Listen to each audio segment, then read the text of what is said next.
Hey guys, welcome back. It's Kim, and this time we are talking about That Guy by Kim Jones, which is a contemporary romance, a romantic comedy. It is not, y'all know that I do not normally read contemporary unless someone tells me to. And that someone is usually either Stephanie Brown or Jennifer Armentrout. And in this situation, it was Jennifer Armentrout.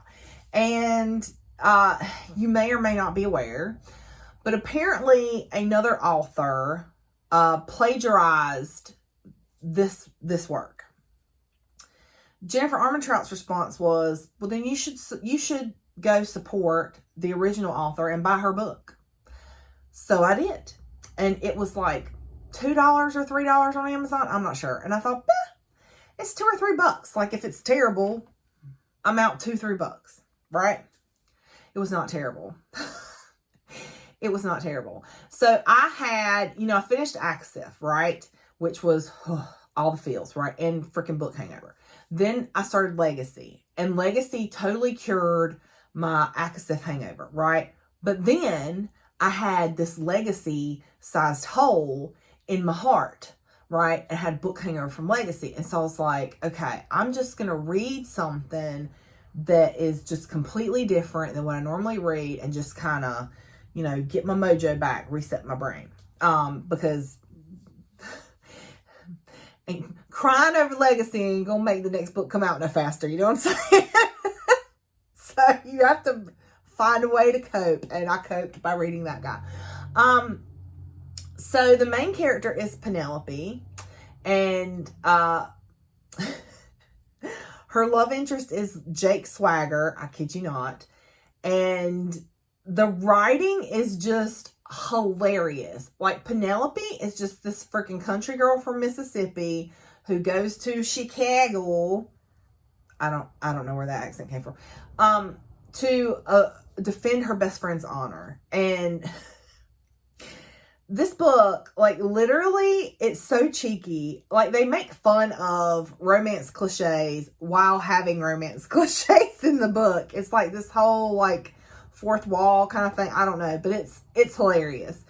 I laughed out loud so many times reading this book. And the only time I've ever laughed reading a book is reading Hannah McBride and Jennifer Armentrout, because they have this way of just this kind of dry, sarcastic sense of humor, and I love it.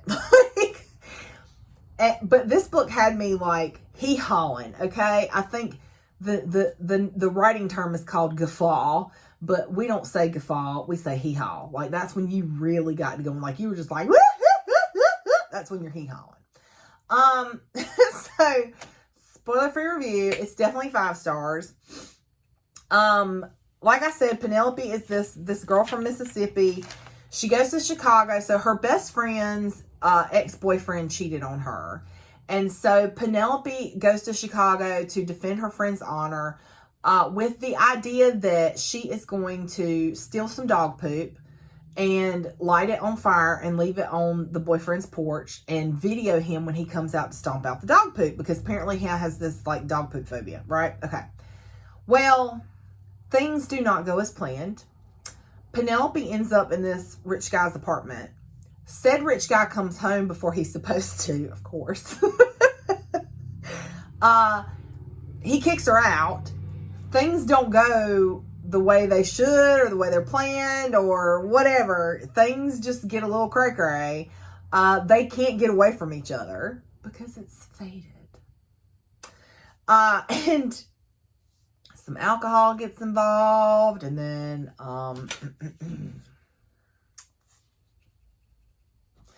and then other things progress and happen, and it ends up with happily ever after. So if you like happily ever afters, you will have it with this book.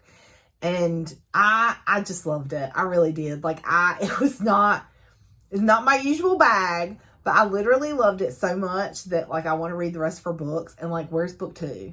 Where's book 2, Kim? Because I want to know what happens with Emily and Cam. I need book 2 now. So that's it for me and for that guy. Like I said, I loved it, and I don't know what's happening to me. I'm finding that I love contemporary romance. So, because the ones that I'm reading, I'm falling in love with. So, thank you guys so much, and we'll see you next time. Bye.